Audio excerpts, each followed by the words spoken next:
Hi, and welcome to the 5-Minute Mentor. I am your host, Tim J.M. Rohrer, and this is the show where we teach mentors how to help their students through a 5-minute process, a 5-step 5-minute process of mentoring that makes it very easy and very simple. Now, last week I was breaking down the 5 steps of the 5-minute mentor process, and I did not have a way to show a PowerPoint because my skills using Riverside.fm are not that good. Or maybe I haven't bought the premium package, and that's the problem. Either way, I was explaining this during the episode, and I used index cards to show the steps of the 5-minute mentor process. And Erin's mom wrote in to say she loved the content, but she did not care for the index cards. Now, here I was being a little vulnerable, telling you about my lack of skills, and Erin's mom comes in and slices my heart wide open. But I took her criticism to heart, and as you can see over my left shoulder here, I have created the 5 steps of the 5-minute mentor process in big type, and I'm just going to leave it there over the course of this episode so you can refer to it as we solve another problem. This one comes from Frank in Hickory, North Carolina. Frank is the general manager of a radio station there, a beautiful town off I-40 in the foothills. And Frank writes in to say, should he have a problem with a full-time salesperson on his team having a part-time job? He discovered this person had a part-time job because he went out to eat, and she turned out to be his waitress, and he was aghast. So I asked clarifying questions such as, well, tell me about this salesperson. Is she one of your best people, a middle person near the bottom? Frank says she typically is an underperformer. Let's go to the coaching questions. What did she say when you asked her why she needed a part-time job?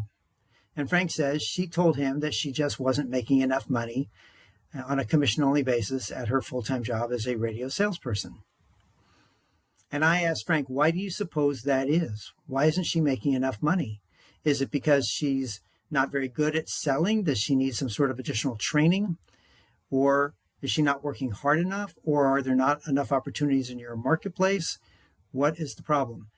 And Frank thought that, in his opinion, the reason why she was not succeeding was because she wasn't highly skilled and she wasn't working hard enough. And his concern was that because she had this part-time job, that she was never going to really work hard enough. And it has been his experience that the very best salespeople are available after hours and on weekends to learn and to prospect and to just get better.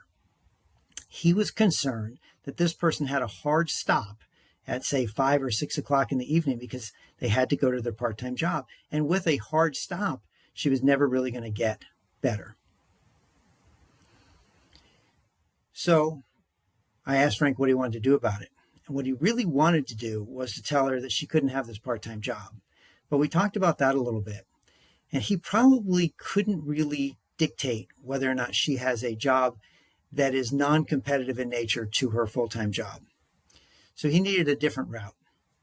And we brainstormed for a little while. And what he came up with was he was going to sit down and talk to this person and show her a plan that if she executed the plan, which was going to take additional hours of working at her full-time job, but if she executed this plan, she would make far more money at her full-time permanent job than she would by supplementing it with a part-time job. So that's what he said he was going to go do. And I thought that was a really great solution. Now, one programming note, I was interviewed this week on Jeffrey Gitomer's Sell or Die podcast, and I would love for you to hear it.